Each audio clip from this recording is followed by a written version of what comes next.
everyone. Welcome to Stuff I Never Learned from the Schoolbook. It's a special night, same time. If you're looking at the bearded one, that means it must be Stuff I Never Learned from the Schoolbook, 7 p.m. Well, that's in Central Time. We're 8 Eastern, 6 in Mountain, 5 in Pacific, 2 out in Hawaii, 6 tomorrow morning out in Indonesia, and anywhere between 9 a.m. and noon tomorrow out in Australia. Welcome, everybody, to the special edition show on Thursday night with the P.E.R.S team. For those who don't know, I had the P.E.R.S team on tonight to introduce them, and I am actually part of them. Most people don't know that because I'm the one that's out here in the middle of nowhere out in Midwest Nebraska. But I'm going to bring on half of the team. Remember, this is a two-parter. So this Thursday right now is basically half the team. And then next Thursday, we're going to have on the other half. I apologize for my voice. I am kind of fighting the end of COVID, so I kind of have the cold symptoms. But other than that, I'm doing okay. I'm alive and kicking. And I'm just going to let these guys talk. So let's go ahead and bring in half of the P.E.R.S team for now. Let's say hi to everybody. So let's bring y'all in all at once so we can say hi to everybody at once. Hi, everybody. How's everybody doing? We're missing one. Who are we missing? Where'd David go? Where'd David go? Allison, you're still muted. Yeah, I just don't want my dogs barking in your ears. Let them bark. I'll stay on mute till I talk so nobody kills your ears. A lot of people will be checking in just to say hi, so I just keep throwing up and saying hi to everybody that comes in. This one right here is actually my wife.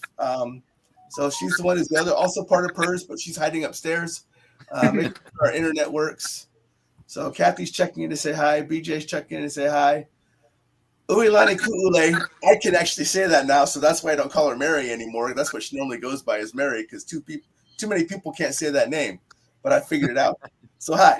So everyone's jumping in to say hi. But welcome to the P.E.R.S team. David's back with us. Hi, David. There he is.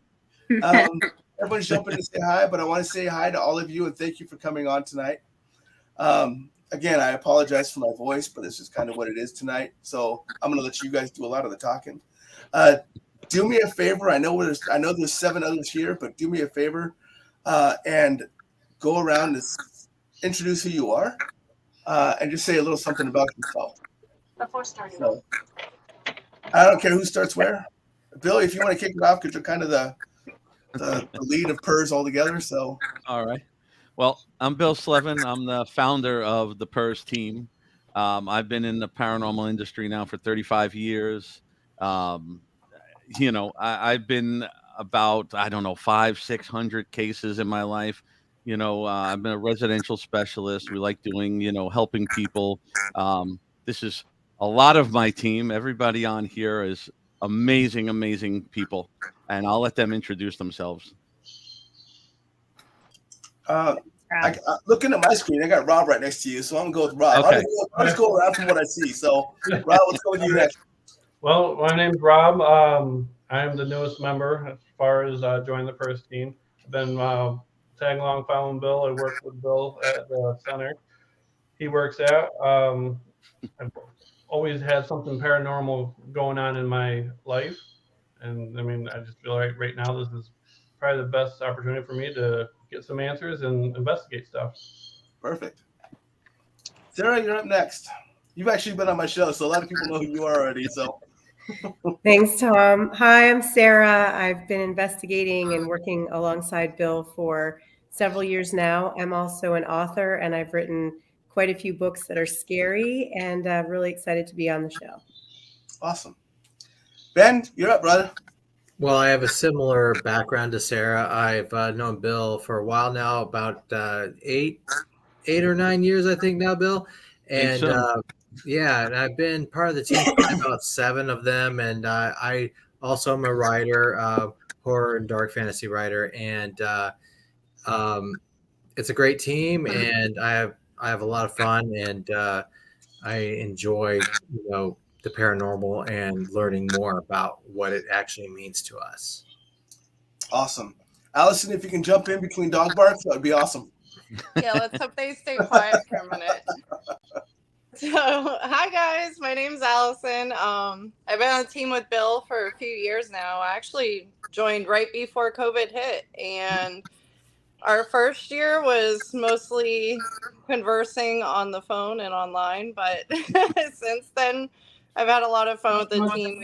We've done a lot of residentials, getting out there doing fun investigations, lots of conferences, and it's just a fun time getting get to meet all these people and hear their stories and share ours. So it's good times.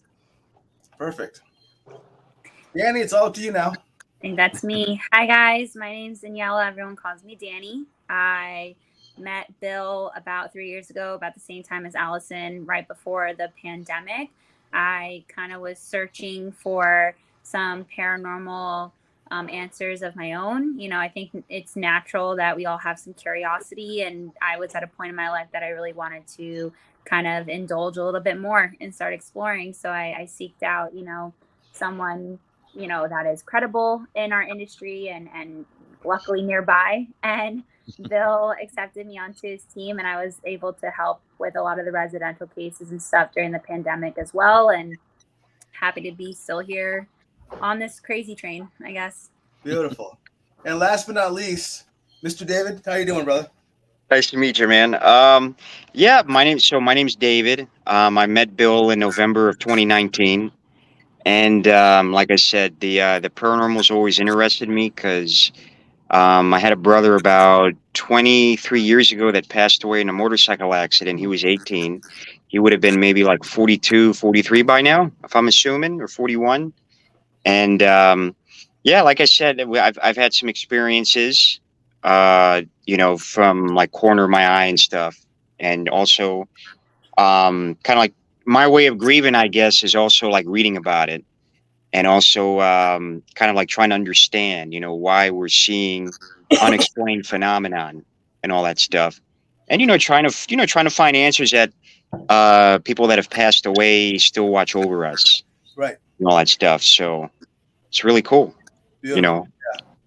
So a quick, if you don't want to participate, I'm totally cool with that. But I want to ask a really quick question because I have half of you on here, and I'm going to ask the same group, group next week, the same question. How many people actually have some form of abilities that are part of the team? Just to throw a hand, throw of hands if you got one up. So okay. So I believe that everybody probably has their own gifts too. Correct. That's something that I recognize, but I feel in certain situations, you know, you realize just how in tune you can be if you allow it. So I feel like there's something there, but I don't practice it enough. Yeah, everybody has the ability. Everybody has abilities. It's just whether you practice them or not, or open them up or not. Is right. It's the thing. So I've never opened mine up past what I have. I mean, there may be more there, but I've never gone into it. More than that. I probably should, but you know, I haven't opened it up. I have enough people around me too that handle that too. So I'm surprised your wife hasn't got you into like Reiki and she tries to get me to meditate and do everything. She yells at me all the time about it.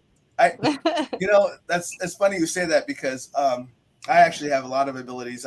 But I'm out here kind of on my own. So, but I get yelled at because I don't meditate, and they just happen. So people get mad at me because my abilities are pretty good. And I don't do anything to practice them at all. I'm the laziest person you'll ever see when it comes to doing that stuff. And they just kind of show up and work. Like, why does it happen that way? I'm like, I don't know. So they're like, it would be a lot better if you actually practice. I'm like, why? It works now. I remember one time I felt my one and only like outer body experience I've ever had was somebody who like guided me into it without like, I wouldn't say like without my consent. I just didn't know what was going on. I was getting a massage from like a massage place that I would go to, and it was a different masseuse, which strangely enough, I never saw them again. Like they like left. I would go like monthly, and I never saw them. It was a one time, and then never heard from them, never saw them again. And I remember like just there for my routine massage, and there was a lot more talking and not realizing that he was helping me get deeper and deeper into a meditation, which normally I don't like any talking during a massage. And I remember just coming to, and I'm like, what the heck just happened? And he's like, you were off the table. He's like, that was crazy. It was cool. So I do have to I do have to show that Mr. Nighthawk is here, but he's saying that he's actually here from the ER watching with the sun. Oh my Oh, goodness. jeez. So, but he is also saying, Bill, you go ahead and open up, and he'll help you. He'll help you out. All right. And he tells me that I don't meditate; I medicate. Actually, I don't. So, right now, I'm only medicating because I'm fighting off the last bits of COVID. But yeah, that's about it. That's a different form. Completely different form.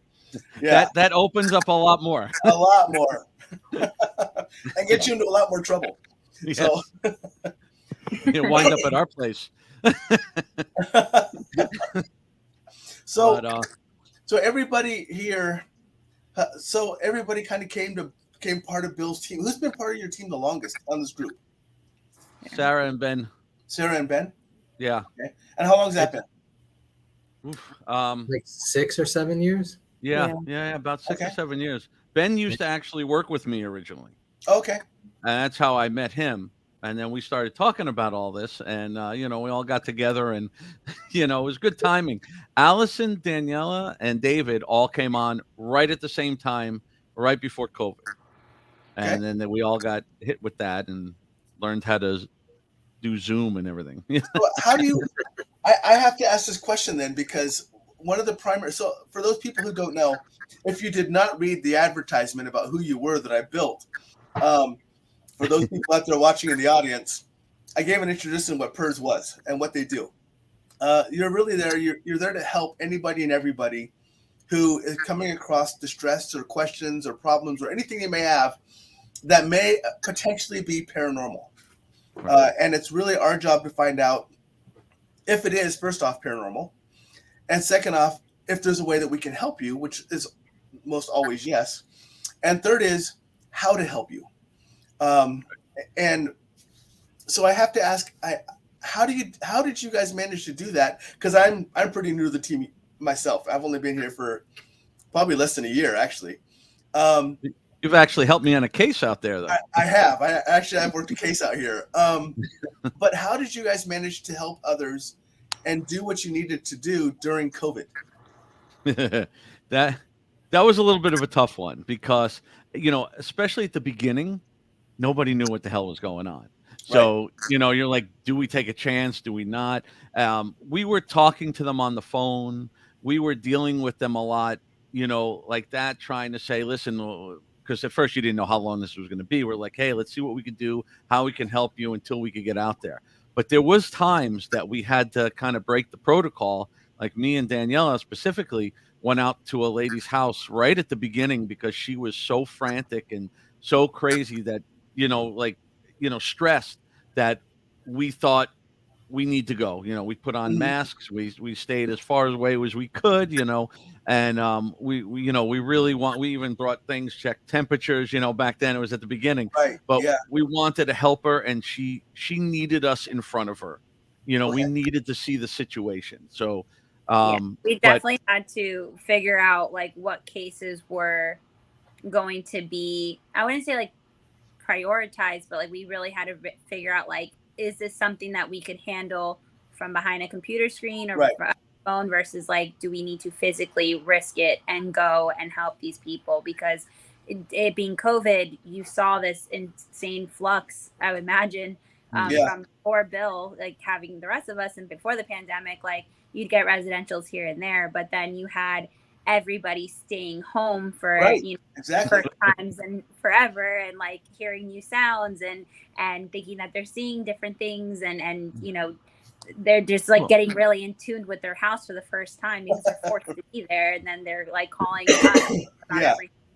They're binging 15 hours of Ghost Adventures, and then all of a sudden they hear a knock, and they're like, and you're demons like, they didn't everywhere. realize that their ice maker and made noises and stuff. Right, exactly. Right.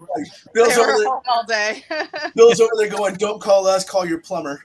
Yeah. Or Yeah, I mean that's one of the biggest things that we all try to do is we try to debunk everything first, because you know how it is, from just the case you were on that it's not always paranormal. Correct. We deal with addiction, mental illness, just natural causes. Yeah. Everything that you can think of is there. So we try to help them no matter what.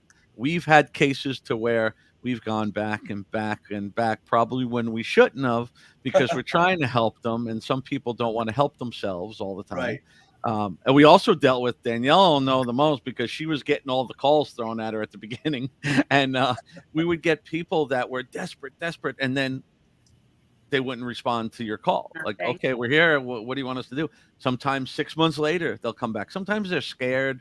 Sometimes they're nervous. They don't know what to say. They're afraid you're going to think they're crazy. I mean, how many times have you guys heard, I got to tell you this, but you're going to think it's crazy. Right. And it's like, do you see who you're talking to? Believe me, we're not going to think it's crazy.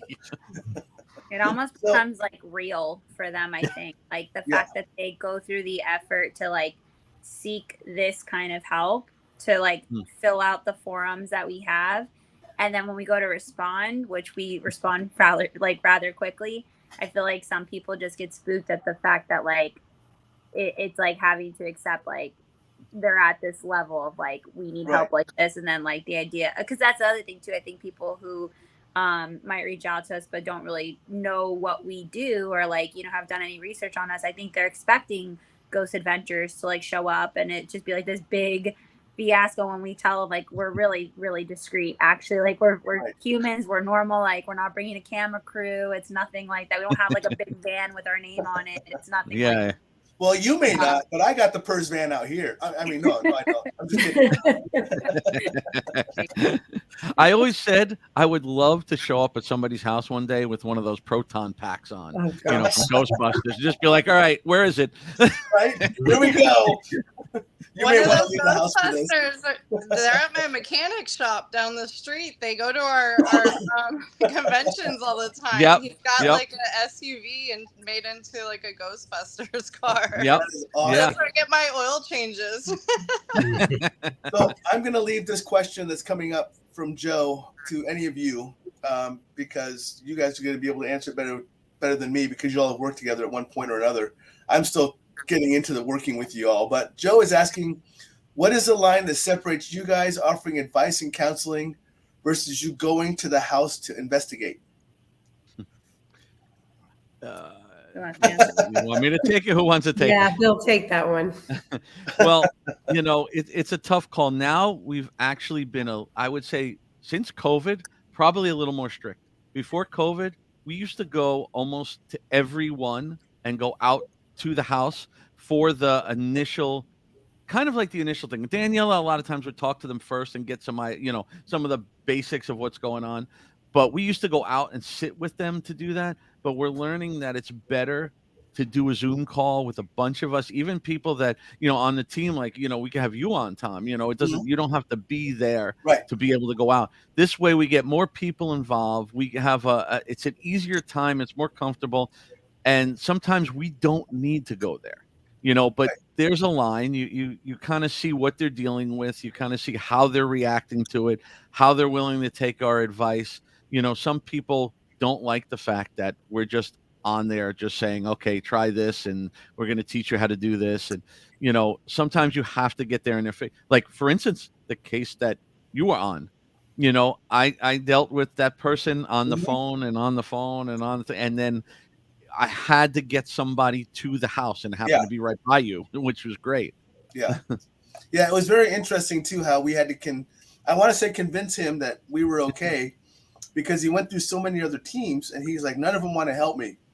And I won't share too much specifics, but I'll tell you this part, because I know we don't share too much information, but the way that he figured out that we were the real deal is I talked to him on the phone and he asked me, how do I know that you can actually help me? And I said, well, go sit on your couch. And he goes, okay. So he went to sit on his couch. I go, off to your right is your kitchen. It's very small. You live in almost a studio type apartment because your bedroom's right behind you and your bike is hung up on your wall. And he froze for a second. He goes, how did you know that? I go, because I can see inside your house from sitting here. And he was like, he goes, okay, we're in, we're good. So that's what convinced him to allow us to be the ones to help him, because he said everyone else was just telling him, and Bill and I talked about it before, the stuff they were telling him was like, just go buy distilled water and read a Bible over it. And all of a sudden it's holy water. And you're like, wait a minute, what? He came from a Facebook group. And I reached out to him privately because I was watching what people were telling him to do. And then he started telling me some of the things that people DM'd him and started telling him on the side. Somebody told him to go get a glass of water and say the Lord's Prayer over it, and it'll be holy water, and now bless your house.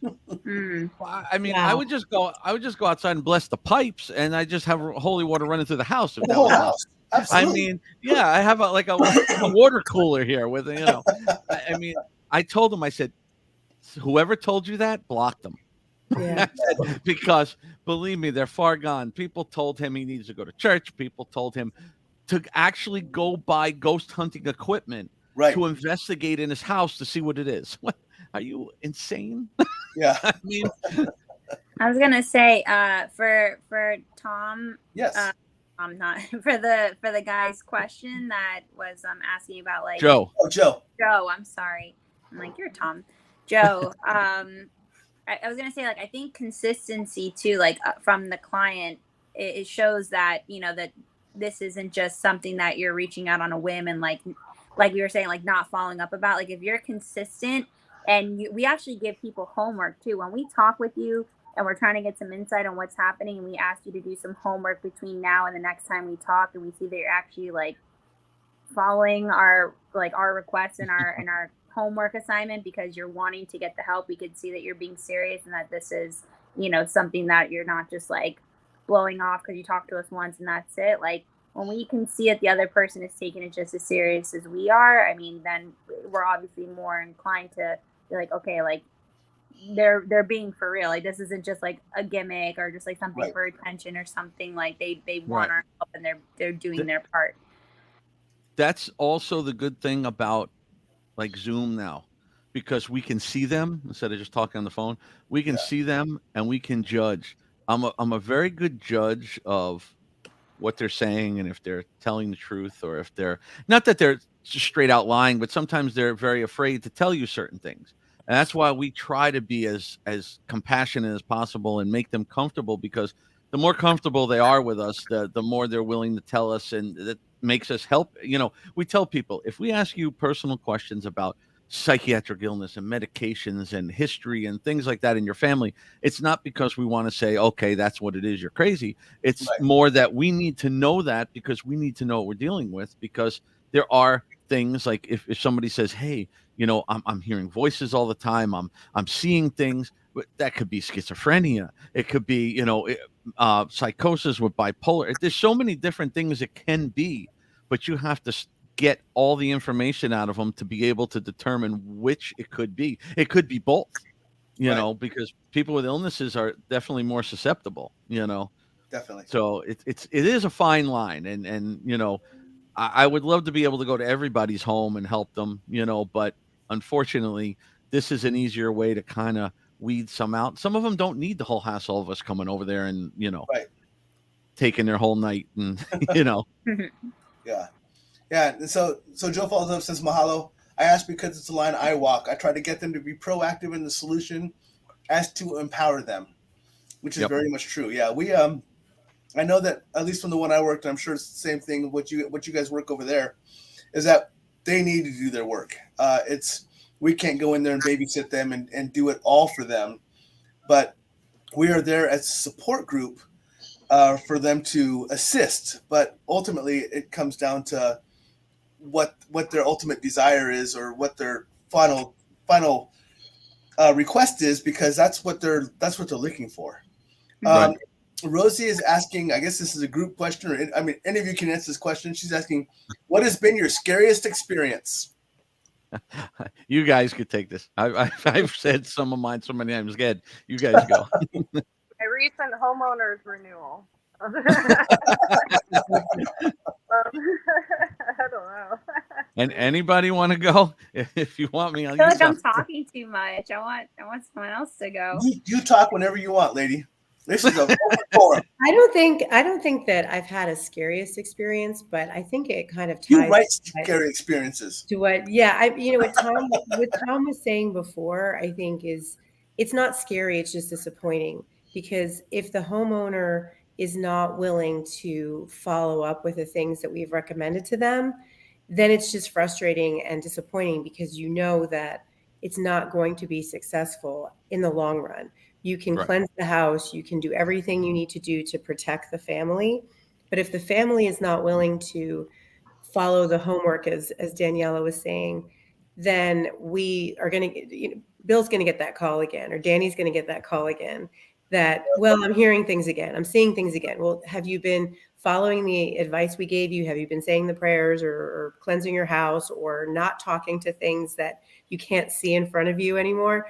Well, I did talk to it once, or, well, I haven't really done that. So it's not really answering the question 100%, but it's not the scariest thing that I think is the challenge for us. It's the disappointment when we know that a family is not going to, or a person who is involved in something like this isn't going to follow the advice we provide. Now, if we're on a public investigation, the scariest part is the living. Like, we used to go to that abandoned prison in Belle Glade. And now Allison, David, and Daniela were there for this one. We were investigating. Everything was good. We were having a good time, checking everything out. And then we were we were about to leave. And then we said, oh, let's go back to cell block A and go check it out. And, we walked in, and you heard one of the doors of the cells open, and then you heard footsteps. This was not a ghost, but there are, Belle Glade is infested with gangs and all kind of stuff. And this is a 280-acre abandoned prison in the middle of the sugarcane fields. Right. So there's nobody coming there to help you. Right. So I looked at them. I remember I was talking to David. He was right behind me. And I'm like, everybody run, run, run. I'm like, let's go. Because that was definitely not a ghost. So, that for me is more of the scary thing, because I've been doing this 35 years. So I've been around a lot. Most investigations won't scare me. Any of the demonic stuff I'm on is frightening as all hell anytime. Yeah. But most of the stuff doesn't scare me. I mean, I've been out places, I've been touched, I've been pushed, and I don't know. I don't know. Maybe I'm desensitized to that, I don't know. But yeah. And I'm kind of the same way as you, Bill. I've been on investigations to where we've had people who have been jumped, and I've had to actually pull that out of that person. So it's not really scary for me at all, because I'm too dumb to know any better. Is what I like to say. But I know it's scary for the person that's involved, or scary for the people that are around them. But for me, I just don't. Like I said, it's for me, it's my instant reaction to how I deal with it, because that's what I know I need to do. Is I need to jump in and take action to help support. And I'll say this: if anybody tells you that they work demonic cases and it doesn't scare them, they never work demonic cases. Correct. That's one thing people have to understand. Yeah. That is definitely, it doesn't matter how long you've been doing this, because with that, you never know what's going to happen. There's no way it's not frightening. I did have a scary moment when we were investigating the Gulfstream Hotel. This abandoned hotel. I was all alone walking down a hallway, and the thing that was scary about it was that I was not scared at the time. I was just walking down this hallway, and I knew that at the end of the hallway there was a room full of ghost hunters, and I was going to be with them, and there's just like this oppression behind me, like this kind of pressure, this darkness, and it kind of snuck up on me, and I just remember it was very kind of concerning at the time. And I wasn't, because I'm kind of a skeptic, right? But well, you need to be. Yeah. And I wasn't feeling scared at all. And I wasn't thinking about, the human element, like there might be a bum or like a, someone who's going to hurt me or whatever, or gang member, whatever, whoever would be there. I just all of a sudden felt this very dark kind of presence behind me, and it was scary for a bit. I just kind of increased my pace and got to the room and it was over. But yeah, I do remember that. I was that was probably the scariest. Little fear of the unknown. Yeah, exactly. It was we did public investigation, and it had been a while since we've done one, but it was at the Devil's Tree that we went to as a team.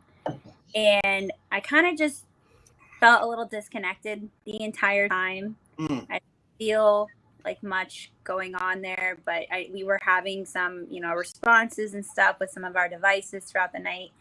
And it came time that I had to leave. My mother actually came to investigate, but she went back to the car early on in the night before it got dark. So I was going to head I thought we back lost her. Huh? I thought we lost her. I'm like, where the hell did your mother go? Yeah. You like an hour after, I'm like, Bill, she's been gone. I'm like, she's not here. Like, but When did you observe it, Bill? I was like, I'm gonna head back to the car because I forget what I had to do. And I had brought a chair with us because we thought we were going to need a chair because we were going to be outdoors, but it was in the backseat of my car, like upright, like sitting like a normal chair, but like leaning back on the, like in the seat itself. Right. So when I'm like, hey guys, I'm going to head back to my car, Bill was very adamant. He's like, I don't want you walking by yourself. Like, just wait for us to like close out our prayer and stuff. And then I'm going to like, we'll at least like, we'll be able to see you get back to the car kind of thing. Right. And I got fine. And for some reason, I didn't even like participate in the closing prayer really. I still kind of felt myself distant and like not really, like in the moment, which is normally anybody who investigates like you right. like close out what you're doing, even if you don't feel anything, like just have respect and stuff. So I get to my car and I drive with my mom. And we get on the turnpike and she's asking me like how I felt. And I was telling her how I felt about it, that I just didn't really feel anything. And she's like, well, you closed out, right? I'm like, actually, no. I'm like, that's when I realized. I'm like, I really didn't participate in prayer at all, actually. And she's just like, what? Danny, like you're supposed to, I'm like, Mom, like, it's fine. I'm fine. I didn't feel anything. As I'm saying that and I'm driving, we're just going straight on the turnpike. There was no braking or anything. I felt the back headrest of my car, or like in my seat, get smacked, like full force smacked. And it made me kind of like hurt because I was driving. It freaked me out, and it made me pull over to the shoulder. And I was just shaking. And my mom and I were just frozen, just looking at each other. And we're looking at the chair, and the chair like now was leaning forward. But even the chair, which again didn't break, there was nothing happening for the chair to be falling forward with the force that it did. But it almost felt like it was like someone's like hand, like just like went like to the back of my chair and my headrest. Yeah. And I was really shook for a couple minutes before I can get back to driving. I think I called Sarah. I called Bill. She called me panicked. I messed up. I was like, I shouldn't have done that. Like, what do I do? And he's like, and they sent me some stuff to like say out loud. And like, I was like, all right, that's why you don't do that. And I'm like, you don't feel anything, you don't do that. Yeah. Here's a perfect example of that too. And David was with me. We were at Yesteryear Village at the Riddle House, and I've been there. I don't even know how many times, but this is the first time that when I was there, they had the attic open. We were there with another team, War Party Paranormal, and we were up in the attic where the guys, had hung himself, which is the whole story behind the Riddle House. And I had never been up in the attic. There was a bunch of them up there. Me and David went up, and everybody was doing EVPs. And one of the guys said, okay, what I want you to do is, this guy's never been up in the attic before, and he's got a new device. So what I want you to do is talk directly to him. And everybody was quiet, and we're playing them back. We got nothing. And then the one guy's recorder comes on, and it's a piece of evidence I use at the conventions now. It was one like I've never heard before. It spoke over the guy talking. And it said straight out, clear as day, he's dead. And I was laughing. All right, David. I was laughing. The only thing I said was, they have really steep, like those old attic stairs where they're like, this steep and this narrow. And see, she was not happy with me. But I made them hold the equipment so I could hold every railing going down those stairs, because I've been pushed before, and the last thing I want to do is go down those stairs. Right. But I was laughing. We went out. I did an extra blessing on us and everything, and then I had something on me for a little over a week, and we had to get it cleansed. And she'll be on next week. Yeah, sure. So yeah, again, I wasn't phased by it one bit, but then I was a mess for about a week and a half afterwards. So, even with all the blessings and all the protections, things can happen. For me, it's very rare, especially out of a public location, because most of that stuff, it doesn't want to leave there. I don't know if something was attached to me. I think it more threw its energy on me, Right. whatever it was. But yeah, David was there. I mean, everybody freaked out because that was so clear. Crazy. Yeah. Very crazy. Yeah. That was like his first time there too. He got the, I just he got about the, pissed myself. Yeah, he got the crash. So you have a question coming up, and it says, you have kind of started talking about this, but outside of P.E.R.S, what else do you all do within the paranormal metaphysical world? So I could probably answer that one a little bit. So I am a sensitive or an empath. I try not to call myself a psychic because I don't really think that I'm advanced enough. Like, I think Tom is probably more in touch than I am. But I actually have someone who is mentoring me to understand what I'm able to do, what I'm not able to do, and how to sort of harness spirituality and the way it manifests for some of us. So P.E.R.S is very important because it's our ability and it's basically our ability to help people and to do the things that we can do to make sure that if you have a problem and you need help, you've got the help. But it's also like with anything, with any muscle, with any craft, you have to work on it. You have to perfect it and spend time understanding it. So for me, because people will tell me I have to do that. Yes, Mom, you should join me in my times with my mentor. But so for me, that's been incredibly helpful because there's really no judgment. It's really just I'm being taught and listened to, work with her very closely one-on-one to refine the craft that I've realized I have. So, and that's good. And that's important for you to do because I make fun of it all the time because I say that, but yeah, it's very important to, especially if you're trying to open up more because you're willing to and you want to know more about it and you're willing to discover what else you're able to do. That's very important to do. And I'm really happy to hear you have a mentor because the mentors are outstanding to help you. I say that very hypocritically for myself because I don't have a mentor. I had one mentor and it was very much in the beginning, but my problem for me is because I try to have mentors, but they say that I'm at a level where they don't know where to help me out. Because it comes from so many of my past lives, I'm already kind of at the level where they would want me to get me, but I'm already there. So they don't know how to help me any further. But it's really good for anybody in the audience, any one of my guests. If you're wanting to learn more about your abilities, you're just wanting to open up the abilities, or you want to practice more with your abilities, I would highly recommend going to get a mentor. If not, talk to a peer who is kind of going through the same thing. Sometimes just bouncing ideas off of each other or feelings or ideas that you're having off of each other will help open you up as well because you're talking about it openly. It doesn't have to be a teacher-student type of environment. If you're talking about it, you're accepting it, you're advancing it, you're developing it even more, even just simply by talking about it with each other. So don't be afraid to do something as simple as that if you're not willing to go out and get a mentor. Absolutely. And what I like to do, I learn as much as I can. I mean, don't just I have so many books, so many audio books, everything I can find, courses I'm in.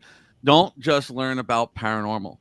Learn about photography, learn about psychology, learn about metaphysics, learn about everything possible because it will all help you when you're going and investigating. One of the biggest reasons I like to do all these conventions and libraries and everything we do because we get to educate people. People, I think we do run into some people that don't like some of the stuff I say, when it comes to certain things like orbs. But the thing is, but a lot of people come up to us and actually say that they really enjoyed it because they had no idea about this other stuff. Right. They just watch TV or watch YouTube and they don't hear everything, So I really enjoy doing that. I mean, I love going out to these conventions and meeting everybody, and We do hear a lot of stories, though. We hear a lot of stuff, and but it is fun. I enjoy it. We got to entertain them a little bit, but a little education in with the entertainment. Yeah, there's so many people that understand that what we do. If you go on investigations, home investigations, your public investigations, whatever else, it's normally like 80% of nothing, 90% of nothing, 10% or 20% of action. That's really it. And then comes a really, really sucky part, and that's reviewing everything that you've recorded, audio or video. That takes hours upon hours. So it's not just what you see on TV; those are edited out. It's nonstop. Yeah, a TV show edits all that, gives you an hour. It's all been reviewed by 35 people and producers and investigators and everybody, and put in there. I mean, how many times have we been places for hours and we get nothing? Yeah. And it can be frustrating. You need patience if you want to do this. Yeah. Allison, do you have a TV on in another room? What's up?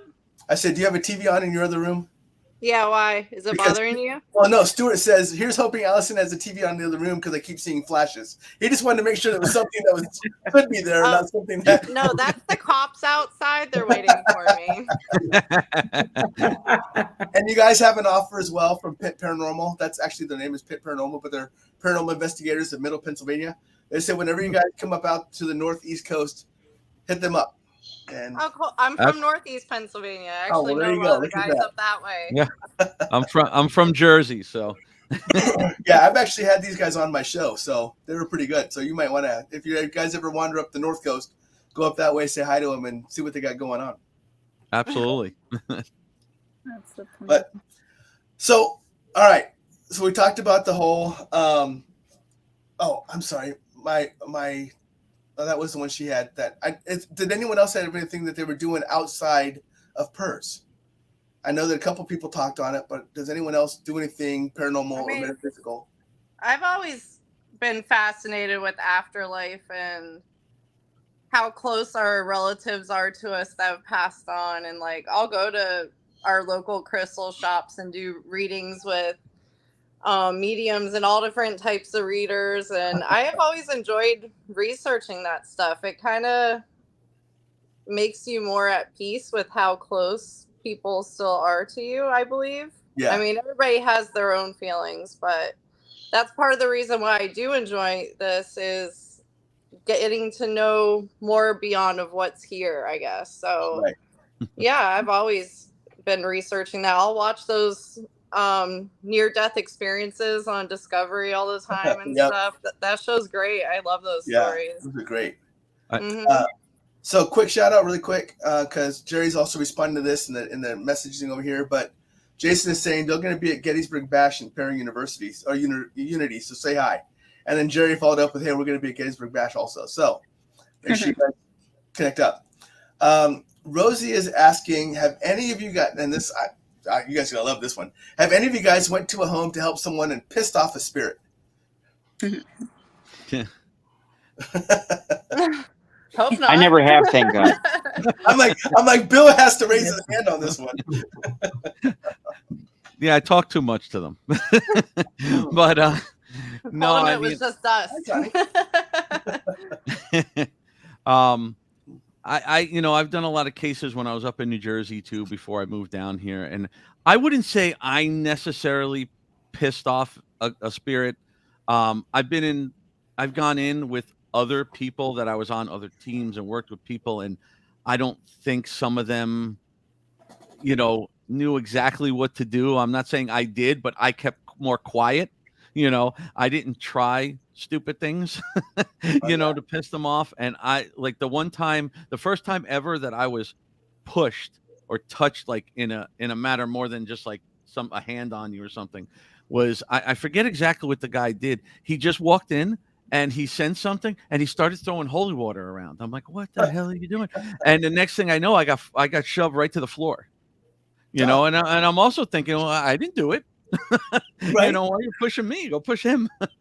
But I've seen things act up depending on what people do. A lot of times you go in and they'll also get very quiet, because they know why you're there. But No, personally, I've never gone and pissed anything off, as far as I know. I mean, maybe he pushed me. Maybe I did something I didn't realize. Right. But that was early on, in my paranormal career. Yeah. What happened for me to get into the paranormal? I was about I think I was turning 16, and that's when Ghost Adventures first came out. I was watching it as it would air on TV, and I think their second episode was them doing the Riddle House in West Palm Beach. So for my birthday, I begged my mom to take me there. I wanted to go and experience, but so it's in this place called Yesteryear Village, so it's open seasonally, but it's a public place that you walk around, and all the houses are very historical, and it's kind of it's meant to kind of transport you back in time. Right. You can view and go in and out of the houses and stuff. So I'm there for a different reason. I'm not there to appreciate Yesteryear Village. As a 16-year-old, I was I want to have an experience. And I was provoking, not realizing, what an idiot I was being, in the basement door because it had it padlocked, asking for Joseph, firsthand, where are you at, Joseph? Come on, you're not in there. And I didn't realize I was by myself at that moment. My mom and my friend had went back. I was just so in the moment of trying to, get a reaction. And I actually had something tap me on the shoulder, which we don't have to go into all that now, but I was tapped on the shoulder by a woman, and she went into the room directly across the way where that mannequin is with the wedding dress. You guys have been there.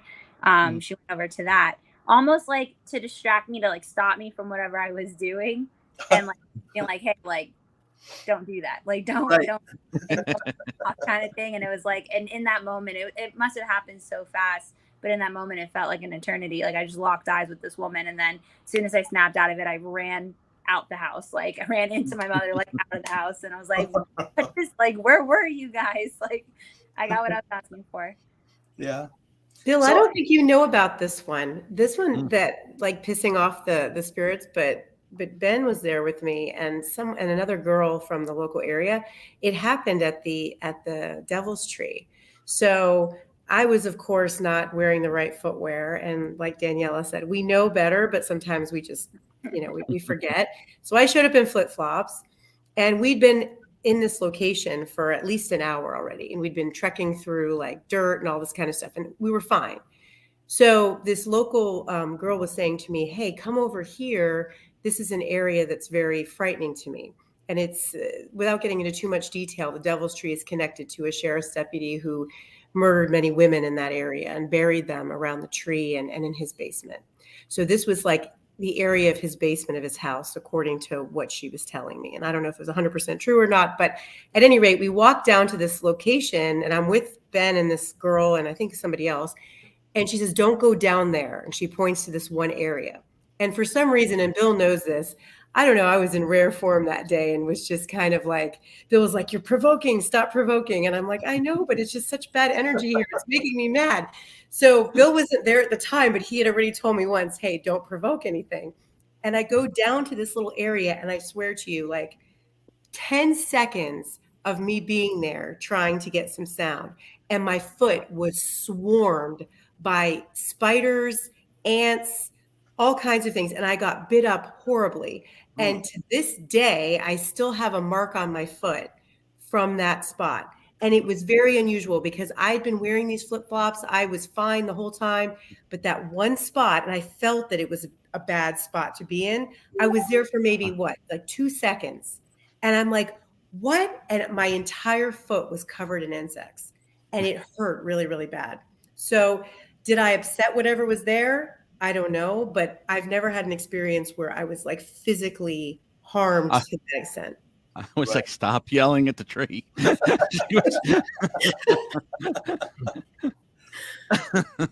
Bill, I got to ask you, because this is kind of a curiosity of mine.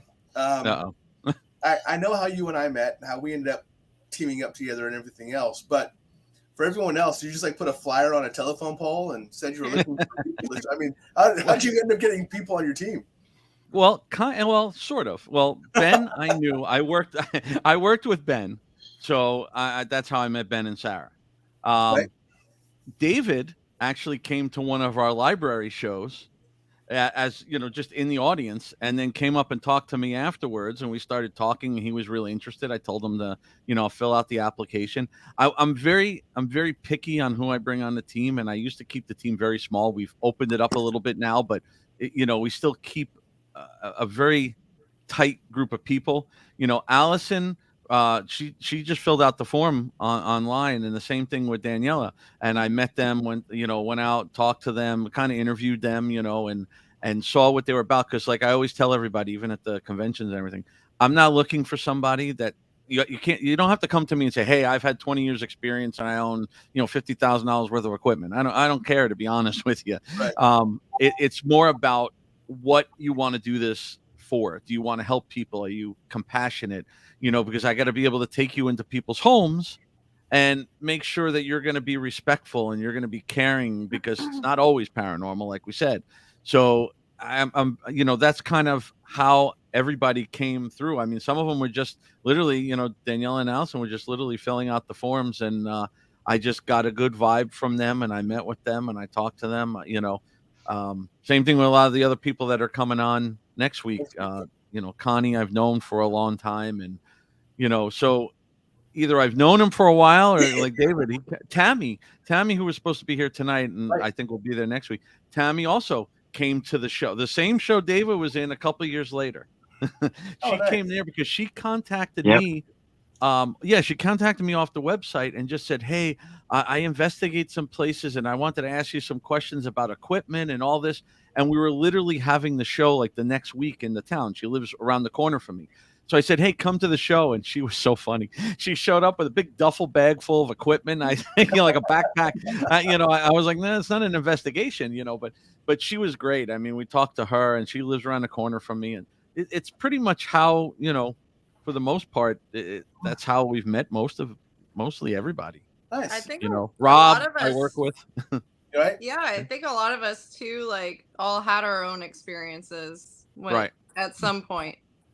So that's all led us kind of on the path where we are now, and wanting to help other people, because we've been through it pretty much ourselves, or in one way or another. Some people's experiences are worse than others. Mine was like having a weird roommate in the house that would hide our stuff and make noises in the middle of the night and call my name up the stairs. It was just like some person in our house we didn't know, but it was fine. Like after a while, we just got used to it. But like some of our teammates' stories, like they've had way crazier experiences. We kind of learn from each other, and also from the people we help. So Yeah. I also look for personality too, because we all have to be like a family, Oh yeah. and we got to be able to get along and get out. I don't like to deal with all that drama, although me and Sarah can go at it sometimes, but there's a lot of teams out there. I've been on a lot of them that just they can't get along. They want to kill each other all the time, and I that's kind of why I formed my own team. I was sick of that, and I will put out there, anybody that I might not have totally gotten back to yet, or we haven't taken you on the team, we do not open the team up all the time, because I get a lot of applications, and I can't bring everybody on. It turns into a circus. So I would say that Bill is really Bill's team is successful because of largely in part because of his mentoring and patience and guidance to the rest of us. Bill and I have been in many situations where I really had to completely trust him, because I didn't either know what I was doing necessarily, or it was kind of dangerous, or we were kind of figuring things out as we went. So I really believe that in order to have a successful team, you have to have a strong, caring, and compassionate leader. And Bill has absolutely been that to all of us on a regular basis. So we really are as good as we are because of him. And I want to reiterate. I do want to reiterate what the P.E.R.S team does. The P.E.R.S team is there to help folks who can't help themselves and are looking for assistance, guidance, support in something they may think is paranormal, something that is odd, something that is just different, and they don't know how to deal with it.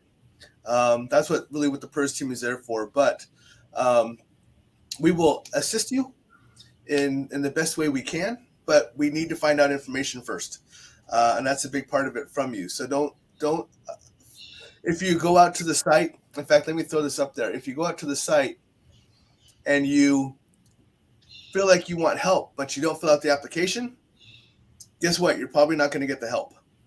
You have to do your part too. You can't just expect the PERS team to go out there to do all the footwork and everything for you. We will definitely take the time to assist as much as we possibly can to make sure you are safe, to make sure we find results for you that we, if possible, or anything else in order to help.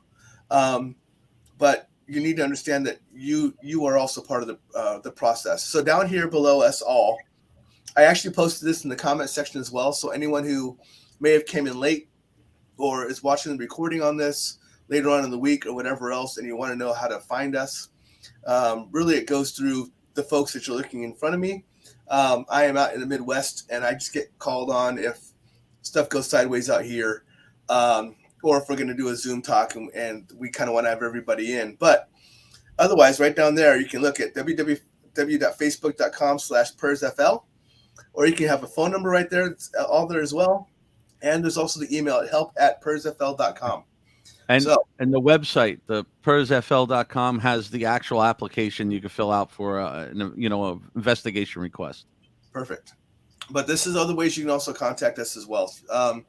If you have questions, if you think that something is going on, you're just not quite sure what it is, you need to ask some questions because you're not sure how to deal with something that's going on in the house, at your location, ask questions. I guarantee you are not alone. You will not be the first person that we've ever heard of having this issue. Don't feel like you are alone and you are the only one dealing with this issue. There are many people out there who do not ask for help because they're too afraid, or they feel like they're going to be an oddball, or they feel like they're just it's just not going to make any sense. There's just no help out there for them. Right. Ask. One thing we also recommend, if you are somebody listening to this and you think that you might have some activity going on in your home, but you're not sure and you're doubting yourself, something that we always recommend to anybody who reaches out to us is to keep a journal, to keep a note, some form of, even in your phone, like a notes or something like that tab, where you can start documenting and making like notes of everything that happens to you and when it happens to you. Because then when it comes time to reaching out to somebody like us and you have that type of information and helping paint more of a timeline for us, it's going to help us and help you in the long run too, to try to get down to the bottom of things. So whether it be, hearing a particular noise, or a certain feeling, or a crazy dream that you wake up from, or just waking up in the middle of the night for unexplained reasons, and you start documenting those things, it also, it's going to be super beneficial to everybody down the line. Right. Plus, if anybody needs help, don't worry about your location. We have the P.E.R.S team is in Florida, Nebraska, now Georgia. And then a lot of us, and probably all of us eventually, also work with the Warren Legacy Foundation. So if I get a case in and it's somewhere out of our region and it's something, somebody we can't help directly, we'll put it through the Warren Foundation. And especially me, I'm still part of all of it. So no matter what, you'll still have me or multiple people from the team on your case, but we'll have people in your area also. Right. Yeah, and someone like me, I talk about being Nebraska, but I actually do Nebraska and surrounding communities. So I can actually get to Iowa, South Dakota, Kansas, Missouri. So I can travel pretty well with some of the places. So don't think we're just located in one spot. We actually do cover quite a bit of area. Unfortunately, Florida, you got to like 7 hours to get out of here. So Rosie is asking if someone can please go visit her sister-in-law because she can't deal with her anymore. She's tried. So. Where's she at? Fill out the form. And yes, Jerry is also saying, please follow us. Outstanding. Yes. Again, this is the P.E.R.S team, and I am blessed to be part of this P.E.R.S team. So like, follow, share. And don't forget that this is only one half of a two-part talking event next Thursday. We also have this again. We will be bringing on the other part of the P.E.R.S team that will be on here, so you can meet all of them as well. I believe Bill's going to be part of both of it since he's kind of the lead of everything. So Bill's going to come on and try to herd cats is probably the best way to put it. Herd the chaos. That's right. But so he'll be on both times. But next week we will have on the other part of the P.E.R.S team as well. So this has been everybody on this side of the house, and I love the fact that you all are here. Thank you for coming on. We're not done by any chance if you have anything else to say. I'm just kind of letting everyone know who you are as a family. And of course, our silent voice behind the scenes. Anyone who doesn't know, that's Bill's wife. So she's chiming in to say her all amazing people. And she's definitely part of the group too. So Yeah. we get to throw her into that group as well. Someone has to keep an eye on Bill. So yeah. I always tell everybody, she doesn't investigate or anything. She knows a lot about energy and things, but when I go on an investigation, doesn't matter if it's public, private, anything. The next day she's saging my clothes, my equipment, the house, anything around me. Like we were talking about that thing about the Riddle house where he's dead. I came home and it was real late. I didn't say much to her that night. The next morning I was laughing. I go, oh, she goes, how'd it go? I go, oh, you got to hear this. It's funny. And I played the clip and she just looked at me and she's like, that's not funny. That's not funny. You know, I don't like your and I could see, funny. yeah, and I could see her a few days later when it all started hitting me, and I could see her. She didn't say it, but I could see her with that. See, I told you. You know. Yeah, Rosie says she's your executive producer. So, yes. So, well, maybe that is a good place to wrap it up. That's kind of we're just over an hour. Of course, Zhang. So everyone hears me say the time frames. If you listen in the beginning, I said, East Coast, West Coast, Indonesia. This is the Indonesia person that watches us. This is Zhang Sardi out of Indonesia. So she pops in to say hi. If she comes in late like she did today, then she'll go back and she'll actually watch the recording, so she'll get all this as well. But thanks to Zhang. Thanks for popping in. I guess that's a good place to leave this one for tonight. I want to thank you all again for coming on. I am hoping to partake more in our Zoom conversations and everything else. It's very hard for me to get out to Florida to visit you all, but I do hope to be part of the Zoom sessions when we're on calls and everything else, because I do think I will be able to pick up a lot. I do when I do my own investigations and everything else. I have a pretty good sense about what's going on around the people and everything else. The people who do know me from my show know that I am a psychic and a medium, and I talk to elementals, and I talk to people from other dimensions and a bunch of other stuff. So there's a bunch of different stuff. Hopefully I'll be able to bring to the team that will help you all out. So and I have Daniela and Tammy and Stephanie all helping work with the cases. So when they come in, it goes to them, and they're going to be, we're going to be dividing it up, and we're going to get everybody involved, whether you're in that location or not. We'll always have somebody from that location, like maybe leading, but we want to have everybody involved. Doesn't matter if you're in Nebraska or Stephanie's in Georgia or whoever, it doesn't matter on Zoom, Right. It helps us. And I'm one of those people too that a lot of people will tell you that I pick stuff up through video and through audio and through pictures. I can do that, and I can do it over time. Like if it's already happened 24 hours in the past, I can tell you what I saw from that picture or anything else. So it doesn't matter. So it'll be nice to finally be able to come on and help. I feel like that this is my first real true helping I get to do with you guys, because I get to have you on and introduce you all to everybody, so everyone knows who you are. But hopefully I'll be more involved. Me and my wife will be more involved in this as well, because she's actually part of the team too. And so, like I said, right now she's controlling me from upstairs, making sure the internet works and doesn't break for us all. So, but other than that, if you want to stay around afterwards and we can talk, that's great. I'm just going to throw you backstage. If you need to go, feel free to go. But I'm going to go ahead and close the show down with everybody. Other than that, again, thank you for coming on. Yeah, thanks, Tom. Thanks for doing this. This Yeah, is good. absolutely. It's good to get everybody together. I'm sorry my voice is so bad. Of course, the people next week will have me in full voice, and that's probably going to be worse. You guys probably got the better side of it. But anyways, thank you again. We'll put you backstage. If you want to stay around and talk afterwards, we can. If not, you got to go. Thank you for being on, and I will talk to you again later. All right. So I'll see you all. Thanks, Tom. Thanks, Thank you, everybody. Nice to meet you.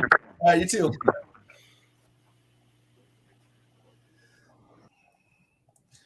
All right, everyone. That's my show. Again, sorry for the voice. I'm happy that I had everyone on so they can cover and talk for me. You guys are sick of hearing me anyways. Remember, the show is not my show. It is your show. It is the guest show. It is the audience show. You are the ones who make it great. You are the ones who make my show what it is. If I did not have the audience, if I did not have the guests who come on, what would be the point? So I love you all very much. Thank you for being part of my family. Monday, I am having a show. I will have on, her name is Wednesday, June Natatis. I already put out a notice about her for an advertisement. And then next Thursday, I will have on the second half of this team. So if you want to hear more about P.E.R.S, you want to meet everybody else in this crazy family and what their parts of it is and everything else, feel free to join us next Thursday. It's also going to be at 7 p.m. Central, just like it was today. But again, thank you for being on. I love you all. Have a safe week. I will see you on Monday, hopefully. If not, be next Thursday. Other than that, have a great night.